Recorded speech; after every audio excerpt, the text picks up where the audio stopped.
Hello friends, story magnified पर आपका हार्दिक स्वागत है। आज हम बात करने वाले हैं चूजिंग मी की, जिसे लिखा है केली वीकर्स ने। हम सबकी जिंदगी में एक कॉमन पैटर्न है। सुबह उठते ही हम अपने फोन उठाते हैं, मैसेजेस चेक करते हैं, दूसरों की एक्सपेक्टेशंस और डिमांड्स को पूरा करने की दौड़ में लग जाते हैं। ऑफिस में डेडलाइंस, घर में रिस्पॉन्सिबिलिटीज, दोस्तों की प्रायोरिटीज, हर जगह हमसे कुछ ना कुछ एक्सपेक्ट किया जाता है और हम हर बार वही करते हैं जो सामने वाला चाहता है। लेकिन कभी रुक कर हमने खुद से ये पूछा है कि मैं क्या चाहता हूं? यही है इस किताब का सबसे बड़ा सवाल। केली कहती हैं कि असली मुश्किल ये नहीं है कि दुनिया हमसे क्या चाहती है, असली मुश्किल ये है कि हम खुद से क्या चाहते हैं ये साफ साफ कहना भूल गए हैं। जरा सोचिए, कितनी बार आपने किसी दोस्त की मदद करने के लिए अपनी जरूरी काम टाल दिया? कितनी बार आपने अपने फैमिली या सोसाइटी की नजरों में अच्छा इंसान बनने के लिए अपनी सच्ची फीलिंग्स दबा दी? कितनी बार आपने किसी को हर्ट ना करने के लिए हाँ कहा जबकि आपके दिल में एक लाउड ना था? धीरे धीरे यही आदत हमें अंदर से हॉलो कर देती है। बाहर से सब नॉर्मल दिखता है, करियर चल रहा है, रिश्ते बने हुए हैं, लोग हमें पसंद करते हैं, लेकिन भीतर से एक एम्प्टीनेस, एक बेचैनी लगातार हमें परेशान करती है। यही एम्प्टीनेस हमें याद दिलाती है कि हमने सबसे बड़ी गलती की है। हमने दूसरों को चुनते चुनते खुद को चुनना ही छोड़ दिया है। केली वीकर्स कहती हैं, खुद को चुनना सेल्फिशनेस नहीं है, ये करेज है। ये वही हिम्मत है जो हमें गिल्ट, एक्सपेक्टेशंस और कंपैरिजन से मुक्त करती है।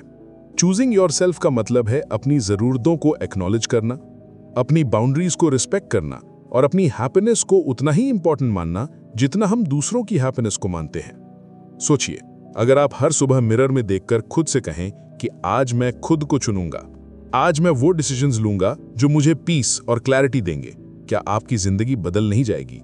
सोचिए, अगर आप दूसरों की नजरों से डिसीजंस लेने के बजाय अपनी इनर वॉइस पर भरोसा करें, तो क्या आप ज्यादा फ्री और ऑथेंटिक महसूस नहीं करेंगे? केली बताती हैं कि जब हम खुद को चुनते हैं तो सिर्फ अपनी ही नहीं, दूसरों की जिंदगी भी बेहतर करते हैं। क्योंकि जब आप खुद से ऑनेस्ट होते हैं तभी आप दूसरों को भी ऑनेस्ट लव और रिस्पेक्ट दे पाते हैं।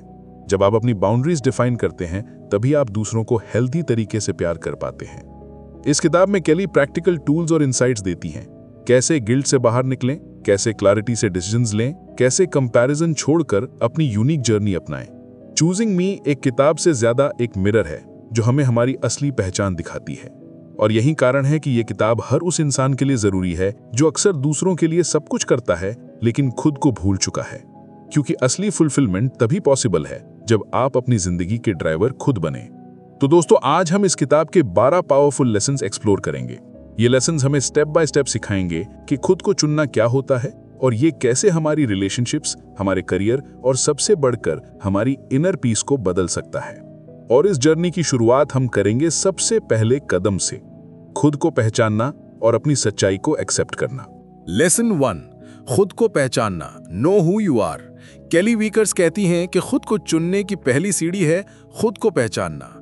ये सुनने में आसान लगता है पर असल में यही सबसे मुश्किल काम है, क्योंकि हम में से ज्यादातर लोग दूसरों की परिभाषाओं के हिसाब से खुद को देखते हैं। कोई हमें कहता है कि हम जिम्मेदार बेटे बेटी हैं, कोई कहता है कि हम मेहनती कुलीग हैं, कोई हमें दोस्ती का सिंबल मानता है। लेकिन जब सारे लेबल्स हटा दिए जाएं तो हम कौन हैं? यही सवाल असली चैलेंज है। हमारे बचपन से हमें सिखाया जाता है कि दूसरों की एक्सपेक्टेशंस पूरी करना ही अच्छा इंसान होने की निशानी है। लेकिन जब हम सिर्फ उसी लेंस से खुद को देखने लगते हैं तो हमारी अपनी इनर वॉइस धीरे धीरे दब जाती है। हम वो काम करने लगते हैं जो लोग हमसे एक्सपेक्ट करते हैं, ना कि वो काम जो हमें सच में खुश करें। सोचिए, कितनी बार आपने अपने मन का काम छोड़ दिया सिर्फ इसीलिए कि लोग आपको रिस्पॉन्सिबल समझें? कितनी बार आपने अपने इमोशंस छिपाई ताकि कोई नाराज ना हो? यही कॉम्प्रोमाइजल हमारी असली आइडेंटिटी को छिपा देते हैं। केली कहती हैं कि सेल्फ अवेयरनेस यानी ये समझना कि आप दूसरों की एक्सपेक्टेशंस से अलग भी एग्जिस्ट करते हैं। एक छोटा सा एग्जाम्पल लीजिए। एक लड़की है जो हमेशा दूसरों को खुश रखने के लिए हर वक्त अवेलेबल रहती है। बाहर से वो हेल्पफुल लगती है लेकिन भीतर से वो थकी हुई और एम्प्टी महसूस करती है। उसकी प्रॉब्लम ये नहीं कि वो दूसरों की मदद करती है, बल्कि ये कि उसने कभी खुद से नहीं पूछा कि मैं क्या चाहती हूँ। सेल्फ अवेयरनेस का पहला कदम है खुद से ये सवाल पूछना। केली रिमाइंड करती हैं कि खुद को पहचानने का मतलब ये नहीं कि आप परफेक्ट आंसर ढूंढ लें। इसका मतलब है खुद से ईमानदार होना। जब आप ऑनेस्टली एक्नॉलेज करते हैं कि आपको क्या पसंद है, क्या आपको डराता है और क्या आपको शांति देता है, तभी आप अपनी जिंदगी के डिसीजंस कॉन्शियसली ले पाते हैं। ये जर्नी धीरे धीरे होती है, इसके लिए साइलेंस और रिफ्लेक्शन की जरूरत होती है। आपको रोजाना छोटे छोटे सवाल पूछने होंगे कि आज मैं सच में कैसा महसूस कर रहा हूँ, क्या मैं ये काम इसलिए कर रहा हूँ क्योंकि मुझे करना है या इसलिए कि लोग एक्सपेक्ट करते हैं। इन सवालों से क्लैरिटी मिलती है। इस हिस्से से हमें क्लैरिटी मिलती है कि खुद को पहचानना कोई लग्जरी नहीं है, बल्कि फाउंडेशन है। बिना सेल्फ अवेयरनेस हर बाउंड्री वीक होगी और हर डिसीजन अधूरा। खुद को चुनना तभी पॉसिबल है जब आप पहले खुद को पहचानें। लेकिन सवाल यह है कि जब आप अपनी आइडेंटिटी समझ भी लें, तो क्या आप उसे ओपनली जी सकते हैं? क्या आप अपनी लिमिट्स और ज़रूरतों को क्लियरली दूसरों से कह सकते हैं? यही हमें अगले लेसन में बाउंड्रीज और सेल्फ रिस्पेक्ट के जरिए सीखना है। लेसन 2, बाउंड्रीज और सेल्फ रिस्पेक्ट। केली वीकर्स कहती हैं कि खुद को चुनने का मतलब है अपनी लिमिट्स को पहचानना और उन्हें दूसरों के सामने साफ साफ रखना। यही बाउंड्रीज हैं। बाउंड्रीज हमें बताती हैं कि हम कहां तक अवेलेबल हैं और कहां से नहीं। लेकिन हमारी सोसाइटी में बाउंड्रीज को अक्सर गलत समझा जाता है। लोग मानते हैं कि बाउंड्रीज का मतलब रूड होना या सेल्फिश होना है, जबकि सच ये है कि बाउंड्रीज ही असली सेल्फ रिस्पेक्ट का फाउंडेशन है। सोचिए, एक दोस्त है जो हर बार अचानक फोन करके हेल्प मांगता है। चाहे आप बिजी हों, चाहे आप थके हों, आप गिल्ट की वजह से हमेशा हां कह देते हैं। शुरुआत में आपको लगता है कि ये छोटी सी बात है, लेकिन धीरे धीरे रिजेंटमेंट बढ़ता है। आप इरिटेट होने लगते हैं और अंदर से हॉलो महसूस करते हैं। केली कहती है कि ये फ्रेंडशिप नहीं है। असली फ्रेंडशिप वही है जहां दोनों की नीड्स इक्वली इंपॉर्टेंट हो। बाउंड्रीज का मतलब है ये कहना, मैं तुम्हारी हेल्प करना चाहता हूं, लेकिन अभी मुझे रेस्ट की जरूरत है। ये ऑनेस्टी है, मैच्योरिटी है, क्योंकि जब आप खुद का रिस्पेक्ट करेंगे तभी दूसरों को भी सच में रिस्पेक्ट दे पाएंगे। केली बताती हैं कि बाउंड्रीज बनाने से रिश्ते कमजोर नहीं होते, बल्कि और मजबूत होते हैं।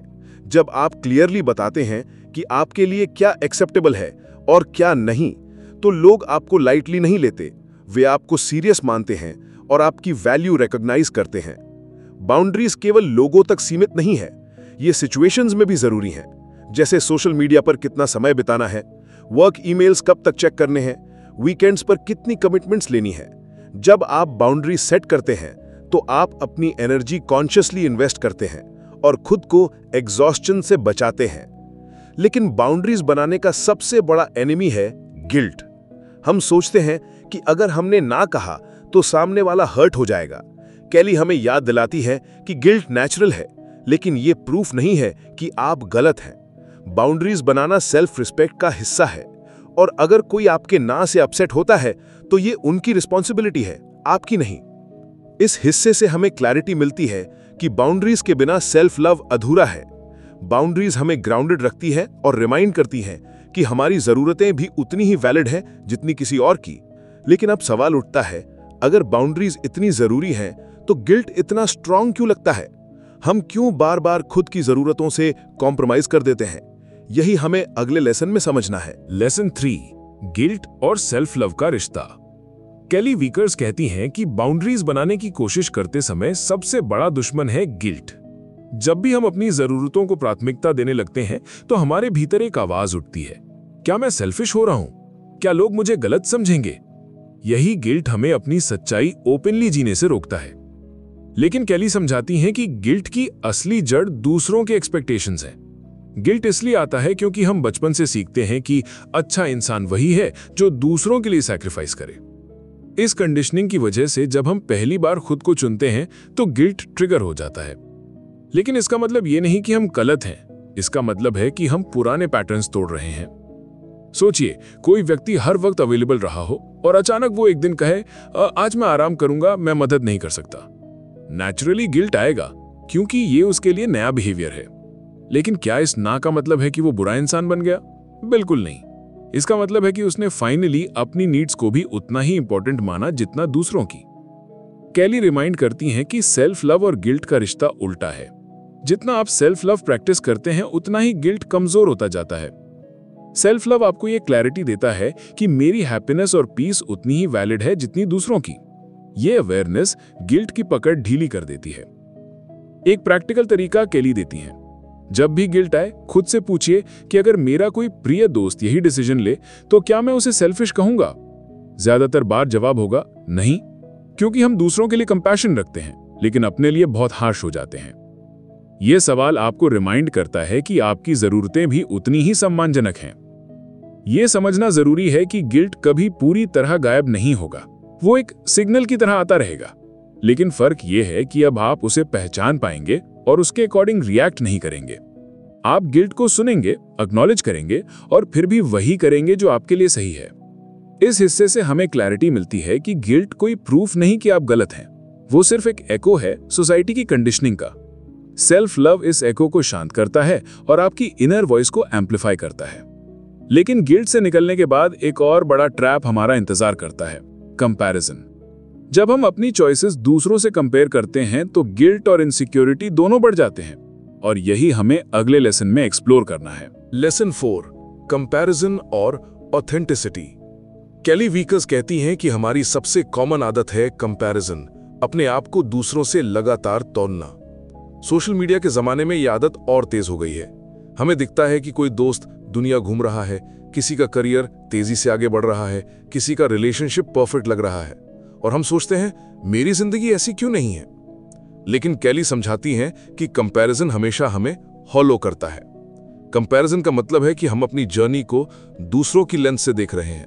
जब हम ऐसा करते हैं तो हम अपनी यूनिकनेस खो देते हैं, और जब यूनिकनेस खो जाती है तो ऑथेंटिसिटी भी चली जाती है। सोचिए, दो लोग एक ही एग्जाम की तैयारी कर रहे हैं। एक दिन रात पढ़ रहा है, दूसरा बैलेंस के साथ अपनी पेस से पढ़ रहा है।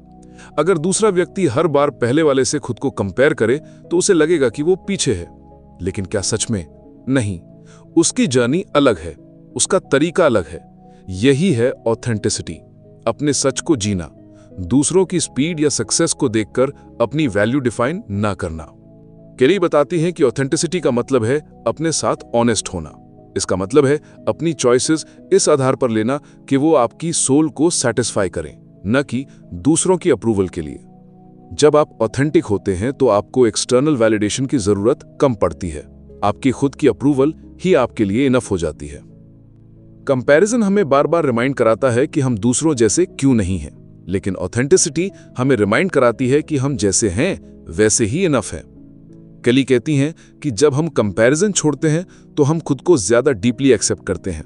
हम रियलाइज करते हैं कि हमारी जर्नी का चार्म दूसरों जैसी दिखने में नहीं, बल्कि अपनी यूनिकनेस सेलिब्रेट करने में है। यह आसान नहीं है, क्योंकि बचपन से हमें सिखाया जाता है कि दूसरों से बेटर बनो। लेकिन केली सजेस्ट करती हैं कि जब भी आप कंपेयर करें, खुद से पूछें, क्या मैं अपनी जिंदगी अपने तरीके से जी रहा हूं? अगर जवाब हाँ है तो कंपैरिजन इररिलेवेंट हो जाता है। इस हिस्से से हमें क्लैरिटी मिलती है कि कंपैरिजन हमें असुरक्षित करता है, जबकि ऑथेंटिसिटी हमें कंप्लीट करती है। खुद को चुनने का मतलब है दूसरों की जगह अपने सच को चुनना। लेकिन कंपैरिजन का एक साइड इफेक्ट और है, फोमो, यानी फियर ऑफ मिसिंग आउट। जब हम बार बार दूसरों की हाईलाइट रील देखते हैं तो हमें लगता है कि हम कुछ मिस कर रहे हैं, और यही हमें अगले लेसन में समझना है। लेसन 5, फोमो और इनर पीस।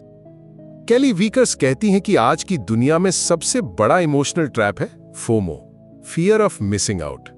सोशल मीडिया ने हमें ये इल्यूजन दे दिया है कि बाकी सब लोग हमसे ज्यादा खुश, ज्यादा सक्सेसफुल और ज्यादा फुलफिल्ड है।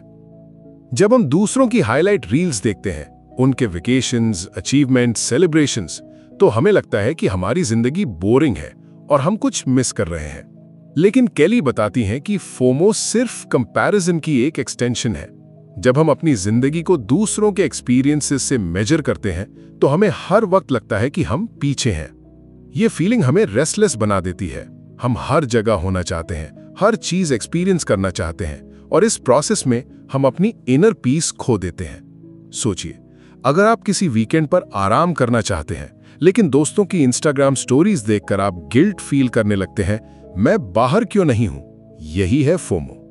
आप प्रेजेंट मोमेंट एंजॉय करने की बजाय लगातार बाहर देखते रहते हैं कि कौन क्या कर रहा है। केली रिमाइंड करती है कि इनर पीस तभी पॉसिबल है जब हम एक्सेप्ट करें कि लाइफ कोई रेस नहीं है। हर किसी की जर्नी अलग है और हर किसी के लिए हैप्पीनेस की डेफिनेशन अलग है। जब आप कॉन्शियसली खुद से कहते हैं अगर मैं यहां हूं तो यही मेरी जगह है, तो आप इंस्टेंटली ग्राउंडेड फील करते हैं। इनर पीस का मतलब ये नहीं कि आप दुनिया से डिस्कनेक्ट हो जाएं। इसका मतलब है अपने चॉइसेस को कॉन्फिडेंटली एक्सेप्ट करना। अगर आपने रेस्ट चूज किया है तो वो भी उतना ही वैल्यूएबल है जितना किसी और का एडवेंचर। केली कहती हैं कि हैप्पीनेस कंपेयर करने से नहीं, प्रेजेंस से आती है। जब आप पूरी तरह प्रेजेंट होते हैं तो आपको बाहर वैलिडेशन ढूंढने की जरूरत नहीं रहती। फोमो से बाहर निकलने का प्रैक्टिकल तरीका है ग्रैटिट्यूड प्रैक्टिस करना। जब आप रोज उन चीजों को लिखते हैं जिनके लिए आप थैंकफुल हैं, तो आपका फोकस बाहर से हटकर भीतर की तरफ शिफ्ट होता है। ये सिंपल हैबिट आपके अंदर एक गहरी शांति और सेटिस्फैक्शन पैदा करती है। इस हिस्से से हमें क्लैरिटी मिलती है कि फोमो हमें बाहर खींचता है, जबकि इनर पीस हमें अंदर एंकर करती है। खुद को चुनने का मतलब है फियर से डिसीजंस ना लेना, बल्कि प्रेजेंस और क्लैरिटी से जीना। लेकिन इनर पीस को सच में पाने के लिए एक और क्वालिटी जरूरी है, अपनी इंट्यूशन और सेल्फ ट्रस्ट पर भरोसा करना। और यही हमें अगले लेसन में समझना है। लेसन 6, इंट्यूशन और सेल्फ ट्रस्ट। केली वीकर्स कहती हैं कि खुद को चुनने की असली ताकत आती है जब हम अपने इंट्यूशन को सुनना और उस पर भरोसा करना सीखते हैं। इंट्यूशन वो इनर वॉइस है जो हमें बिना लंबी कैलकुलेशंस के तुरंत बता देती है कि हमारे लिए सही क्या है और गलत क्या है। लेकिन अक्सर हम इस आवाज को इग्नोर कर देते हैं क्योंकि हमें लगता है कि दूसरों की राय ज्यादा वैल्यूएबल है। सोचिए, आप किसी नए जॉब ऑफर के बारे में सोच रहे हैं। बाहर से वो परफेक्ट लगता है, सैलरी अच्छी, पोजीशन बड़ी, पर्क्स भी आकर्षक, लेकिन अंदर से एक बेचैनी है, एक छोटी सी आवाज जो कहती है ये तुम्हारे लिए नहीं है। अब सवाल है कि क्या आप उस आवाज को सुनेंगे या इग्नोर करेंगे। केली रिमाइंड करती हैं कि जब भी हम अपने इंट्यूशन को इग्नोर करते हैं, हम बाद में रिग्रेट करते हैं, और जब हम उस पर भरोसा करते हैं तो भले रास्ता आसान ना हो, हमें इनर पीस जरूर मिलती है। इंट्यूशन और सेल्फ ट्रस्ट एक दूसरे के साथी हैं। जब आप बार बार अपनी इनर वॉइस को सुनकर डिसीजंस लेते हैं तो धीरे धीरे आपका सेल्फ ट्रस्ट बढ़ता है, और जब सेल्फ ट्रस्ट स्ट्रांग होता है तो आपको वैलिडेशन की जरूरत नहीं रहती। आप कॉन्फिडेंटली कह पाते हैं मैं जानता हूं मेरे लिए क्या सही है।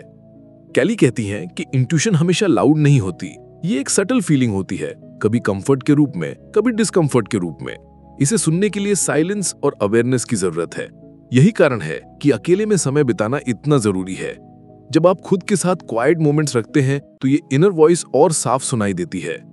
सेल्फ ट्रस्ट का मतलब ये नहीं कि आप कभी गलती नहीं करेंगे, इसका मतलब है कि आप अपनी गलती से भी सीखने का करेज रखते हैं। केली बताती हैं कि जब आप खुद पर ट्रस्ट करना शुरू करते हैं तो आपका कॉन्फिडेंस भीतर से ग्रो करता है। आप डर के बजाय क्लैरिटी से डिसीजंस लेते हैं। इस हिस्से से हमें क्लैरिटी मिलती है कि इंट्यूशन और सेल्फ ट्रस्ट हमें एम्पावर करते हैं। वे हमें बाहरी ओपिनियन से मुक्त करते हैं और हमारी चॉइसेस को हमारी सोल के साथ अलाइन करते हैं। लेकिन यहाँ एक और ट्रैप है। कभी कभी हम इंट्यूशन को सुनते हुए भी दूसरों को इतना गिव कर देते हैं कि खुद एम्प्टी हो जाते हैं, यानी ओवर गिविंग का जाल। और यही हमें अगले लेसन में समझना है। लेसन 7, ओवर गिविंग और बैलेंस। केली वीकर्स कहती हैं कि बहुत से लोग अपनी वैल्यू इस बात से जोड़ते हैं कि वे दूसरों को कितना देते हैं। अगर वे हर वक्त अवेलेबल हैं, हमेशा हाँ कहते हैं और अपनी ज़रूरतों को सैक्रिफाइस करते हैं, तो उन्हें लगता है कि वे अच्छे इंसान हैं। लेकिन यही सोच हमें ओवर गिविंग के ट्रैप में डाल देती है। ओवर गिविंग का मतलब है इतना देना कि आप खुद एम्प्टी हो जाएं। शुरुआत में ये आपको अच्छा लगेगा, लोग आपकी तारीफ करेंगे, कहेंगे कि आप हेल्पफुल हैं, लेकिन धीरे धीरे आप थक जाते हैं, आपकी एनर्जी ड्रेन हो जाती है और आप खुद से डिस्कनेक्ट महसूस करते हैं। यही इम्बैलेंस आपको हॉलो बना देता है। केली बताती हैं कि हेल्दी रिलेशनशिप्स हमेशा रेसिप्रोसिटी यानी गिव एंड टेक पर चलते हैं। अगर आप लगातार सिर्फ दे रहे हैं और बदले में रिस्पेक्ट, केयर या एप्रिसिएशन नहीं मिल रहा, तो ये इम्बैलेंस आपके लिए अनहेल्दी है।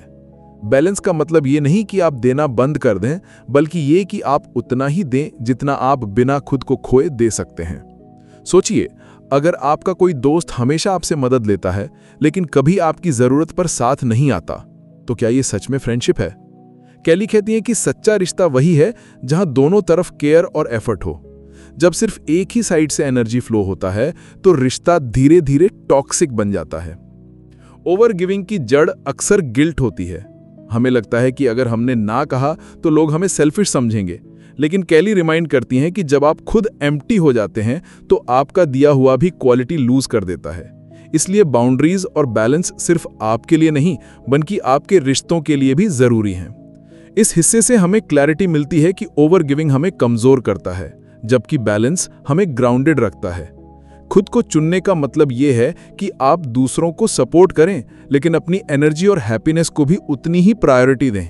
लेकिन खुद को चुनने की जर्नी बैलेंस बनाने पर खत्म नहीं होती। इसका एक और गहरा स्टेप है सेल्फ एक्सेप्टेंस। जब तक आप खुद को पूरी तरह एक्सेप्ट नहीं करेंगे, हीलिंग पॉसिबल नहीं है, और यही हमें अगले लेसन में समझना है। लेसन 8, सेल्फ एक्सेप्टेंस और हीलिंग। केली वीकर्स कहती हैं कि खुद को चुनने की असली शुरुआत सेल्फ एक्सेप्टेंस से होती है। इसका मतलब है खुद को जैसे हैं वैसे देखना और वैसे ही एक्सेप्ट करना, अपनी स्ट्रेंथ्स, अपनी वीकनेसेस, अपनी गलतियां और अपनी इम्परफेक्शंस के साथ। लेकिन सच ये है कि हम अक्सर खुद को दूसरों की नज़रों से जज करते हैं। हमें लगता है कि हमें परफेक्ट होना चाहिए, हर बार जीतना चाहिए, हर बार दूसरों को खुश करना चाहिए। और जब हम ऐसा नहीं कर पाते तो शेम और गिल्ट हमारे अंदर बैठ जाते हैं। यही शेम हमें खुद से दूर कर देता है और हीलिंग से रोकता है। केली बताती हैं कि सेल्फ एक्सेप्टेंस का मतलब ये नहीं कि आप अपनी गलतियों को इग्नोर करें। इसका मतलब है उन्हें एक्नॉलेज करना, उनसे सीखना और फिर भी खुद को प्यार देना। ये वही कंपैशन है जो हम आसानी से दूसरों को देते हैं, लेकिन खुद के लिए बहुत मुश्किल बना देते हैं। सोचिए, जब कोई बच्चा गिरता है तो हम कहते हैं कोई बात नहीं, अगली बार समझ जाना। लेकिन जब हम खुद गलती करते हैं तो हम खुद को हार्शली क्रिटिसाइज करते हैं। केली कहती हैं कि सेल्फ एक्सेप्टेंस का मतलब है खुद को उसी दया और जेंटलनेस से ट्रीट करना जैसा हम दूसरों को ट्रीट करते हैं। जब आप खुद को एक्सेप्ट करते हैं तो आपके भीतर एक होलनेस पैदा होती है। आप महसूस करते हैं कि आप जैसे हैं वैसे ही इनफ हैं, और यही होलनेस हीलिंग की शुरुआत है। हीलिंग का मतलब सिर्फ पास्ट वुंड से निकलना नहीं, बल्कि ये भी सीखना है कि आपको हर बार परफेक्ट होने की जरूरत नहीं है। केली रिमाइंड करती हैं कि हीलिंग एक जर्नी है, कोई ओवरनाइट मिरेकल नहीं। इसके लिए पेशेंस चाहिए, कंसिस्टेंसी चाहिए और सबसे बड़ी बात सेल्फ एक्सेप्टेंस चाहिए। जब तक आप खुद से लड़ते रहेंगे आप हील नहीं कर पाएंगे, लेकिन जैसे ही आप खुद को एम्प्रेस करते हैं वैसे ही अंदर शांति और स्ट्रेंथ पैदा होती है। इस हिस्से से हमें क्लैरिटी मिलती है कि सेल्फ एक्सेप्टेंस और हीलिंग साथ साथ चलते हैं, एक के बिना दूसरा अधूरा है। खुद को चुनने का मतलब है खुद को हर रूप में एक्सेप्ट करना और अपने लिए वो स्पेस बनाना जहां आप हील कर सकें। लेकिन जर्नी यहीं खत्म नहीं होती। कई बार हम खुद को एक्सेप्ट कर लेते हैं, फिर भी पास्ट की कुछ बातों को पकड़े रहते हैं, पुराने दर्द, रिग्रेट्स या ग्रजेस, और जब तक हम उन्हें छोड़ना नहीं सीखते असली फ्रीडम पॉसिबल नहीं है। यही हमें अगले लेसन में समझना है। लेसन 9, लेटिंग गो और फ्रीडम। केली वीकर्स कहती हैं कि खुद को चुनने की जर्नी का एक सबसे ट्रांसफॉर्मेटिव कदम है लेटिंग गो। पुरानी बातों, पुराने दर्द और अनचाहे बोझ को छोड़ देना, क्योंकि जब तक हम अतीत से चिपके रहते हैं तब तक हमारा प्रेजेंट और फ्यूचर दोनों सीमित रहते हैं। सोचिए, कोई व्यक्ति सालों तक किसी टूटे रिश्ते को पकड़कर बैठा है। हर बार वही सीन्स दिमाग में रिप्ले होते हैं। कौन सा शब्द बोला गया, किस मौके पर धोखा मिला, किस तरह दिल टूटा। बाहर से उसकी जिंदगी आगे बढ़ रही है, लेकिन अंदर से वो अब भी अतीत में बंधा हुआ है। केली रिमाइंड करती हैं कि लेटिंग गो का मतलब भूल जाना नहीं है, बल्कि ये मानना है कि पास्ट अब बदल नहीं सकता, पर आप ये चुन सकते हैं कि वो आपको कंट्रोल ना करे। लेटिंग गो सिर्फ रिलेशनशिप्स के लिए ही नहीं, बल्कि बिलीव्स और एक्सपेक्टेशंस के लिए भी जरूरी है। जैसे ये बिलीफ कि मुझे हमेशा परफेक्ट होना चाहिए, या लोगों को खुश किए बिना मेरी वैल्यू नहीं है। जब तक हम इन बिलीव्स को पकड़ कर रखते हैं, हम खुद को कभी फ्री महसूस नहीं कर सकते। केली कहती हैं कि इन्हें छोड़ना ही असली ग्रोथ की शुरुआत है। लेकिन छोड़ना आसान नहीं है। पेन फैमिलियर होता है, चाहे वो कितना भी अनकंफर्टेबल क्यों ना हो। हमें डर लगता है कि अगर हमने पुरानी आइडेंटिटी, पुराना दर्द छोड़ दिया तो हम कौन होंगे। पर सच यही है कि लेटिंग गो एक रिलीज है। ये अंदर जगह खाली करता है ताकि हम नए एक्सपीरियंसेस, नई क्लैरिटी और नई पीस को वेलकम कर सकें। केली बताती हैं कि लेटिंग गो का मतलब एस्केप करना नहीं है, इसका मतलब है एक्सेप्टेंस। ये कहना कि हाँ, ये हुआ, पर अब मैं इसे कैरी नहीं करूंगा। जब आप कॉन्शियसली छोड़ते हैं तो आपके भीतर एक हल्कापन और आजादी महसूस होती है। यही फ्रीडम का असली स्वाद है। इस हिस्से से हमें क्लैरिटी मिलती है कि लेटिंग गो हमें अतीत की जंजीरों से आजाद करता है और हमें फ्यूचर की ओर खुला छोड़ता है। खुद को चुनने का मतलब है पुराने बोझ को छोड़कर नए पॉसिबिलिटीज के लिए जगह बनाना।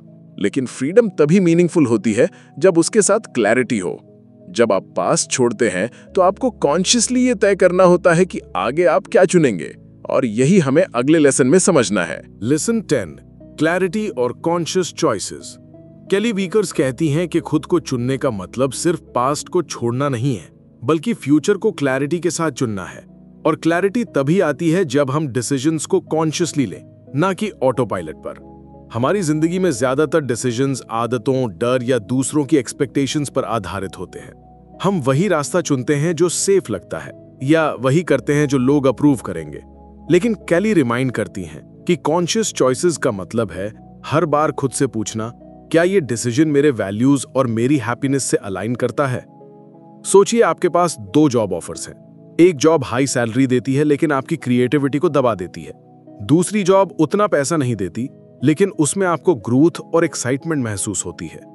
अगर आप सिर्फ सोसाइटी की नजर से सोचेंगे तो पहला ऑप्शन चुनेंगे, लेकिन अगर आप क्लैरिटी के साथ सोचेंगे तो वही जॉब चुनेंगे जो आपकी सोल को सेटिस्फाई करे। यही कॉन्शियस चॉइस है। केली बताती है कि क्लैरिटी हमें अननेसेसरी कंफ्यूजन से बचाती है। जब आपको साफ पता होता है कि आपके लिए क्या इंपॉर्टेंट है, पीस, फैमिली, क्रिएटिविटी या ग्रोथ, तो आप हर डिसीजन ज्यादा कॉन्फिडेंटली लेते हैं। आप छोटे कॉम्प्रोमाइजेस करना छोड़ देते हैं और अपनी जिंदगी इंटेंशनली जीने लगते हैं। ये क्लैरिटी अचानक नहीं आती, इसके लिए रिफ्लेक्शन और ऑनेस्टी जरूरी है। केली सजेस्ट करती हैं कि हर हफ्ते थोड़ी देर खुद से पूछिए, मैं किस डायरेक्शन में जा रहा हूं? क्या ये मेरी सच्चाई है? ये सिंपल हैबिट आपकी अवेयरनेस को शार्पन करती है। कॉन्शियस चॉइसेस का मतलब परफेक्ट चॉइसेस लेना नहीं है। इसका मतलब है अवेयर रहना और अपने डिसीजंस की जिम्मेदारी लेना। जब आप क्लैरिटी के साथ डिसीजंस लेते हैं तो आप रिग्रेट से बचते हैं। आप अपनी जिंदगी के ड्राइवर सीट पर होते हैं, ना कि पैसेंजर्स की तरह। इस हिस्से से हमें क्लैरिटी मिलती है कि कॉन्शियस चॉइसेस हमें अपनी जिंदगी का आर्किटेक्ट बनाते हैं। अब डिसीजंस डर, प्रेशर या हैबिट से नहीं, बल्कि अवेयरनेस और इनर ट्रूथ से निकलते हैं। लेकिन क्लैरिटी को जीना आसान नहीं है। इसके लिए करेज चाहिए, क्योंकि कई बार कॉन्शियस चॉइसेस हमें भीड़ से अलग खड़ा कर देती हैं, और यही हमें अगले लेसन में समझना है। लेसन 11, ऑथेंटिसिटी और करेज। केली वीकर्स कहती हैं कि खुद को सच में चुनना तभी पॉसिबल है जब हम ऑथेंटिक हों। ऑथेंटिसिटी का मतलब है अपनी सच्चाई को जीना, अपने दिल की सुनना और वही बनना जो हम सच में हैं। लेकिन ऑथेंटिसिटी आसान नहीं है, क्योंकि इसके लिए चाहिए करेज, वो साहस जिससे हम लोगों की एक्सपेक्टेशंस और जजमेंट से ऊपर उठ सकें। सोचिए, एक लड़की कॉर्पोरेट वर्ल्ड में काम करती है, उसे प्रमोशंस मिलते हैं, लोग उसकी तारीफ करते हैं, बाहर से सब परफेक्ट दिखता है, लेकिन उसका दिल चाहता है कि वो अपना छोटा क्रिएटिव बिजनेस शुरू करे। अगर वो सिर्फ दूसरों की नज़रों में सक्सेसफुल बने रहने के लिए वही जॉब करती रहे तो वो बाहर से चमकदार लेकिन अंदर से खाली महसूस करेगी। ऑथेंटिक होने का मतलब है अपने दिल की सुनना, इवन अगर इसका मतलब कंफर्ट जोन छोड़ना हो। केली बताती हैं कि ऑथेंटिसिटी और करेज इनसेपरेबल हैं। ऑथेंटिक बनने के लिए आपको ये रिस्क लेना पड़ता है कि लोग आपको पसंद ना करें, क्रिटिसाइज करें या आपसे दूरी बना लें। लेकिन करेज का मतलब फियरलेस होना नहीं है। करेज का मतलब है डर के बावजूद स्टेप उठाना। ऑथेंटिसिटी वल्नरेबिलिटी लेकर आती है, लेकिन यही वल्नरेबिलिटी हमें रियल कनेक्शन भी देती है। जब आप मास्क उतारकर जैसे हैं वैसे सामने आते हैं तो लोग आपको सच में देख पाते हैं, और यही असली रिस्पेक्ट और प्यार की नींव है। केली कहती हैं कि ऑथेंटिसिटी मैग्नेटिक होती है। जब आप खुद को सच्चाई से जीते हैं तो आप नेचुरली उन लोगों को अट्रैक्ट करते हैं जो आपकी वैल्यू से रेजोनेट करते हैं। लेकिन ऑथेंटिसिटी प्रैक्टिस करने के लिए रोज करेज दिखाना पड़ता है, छोटी छोटी चीजों में। अपनी राय ऑनेस्ट रखना, अपनी लिमिट्स बताना या अपने पैशन को ओपनली परस्यू करना। हर बार जब आप ये करेज दिखाते हैं तो आप और मजबूत बनते हैं।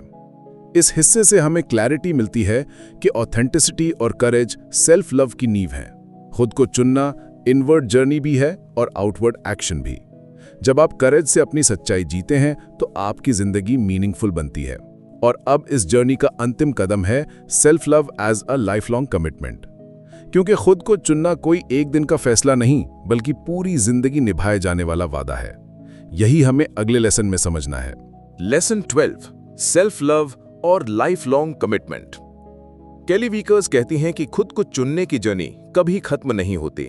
ये कोई वन टाइम डिसीजन नहीं है कि आज आपने सेल्फ लव चूज किया और कल सब परफेक्ट हो गया। सच यह है कि सेल्फ लव एक लाइफ लॉन्ग कमिटमेंट है, एक वादा जिसे आपको हर दिन निभाना होता है।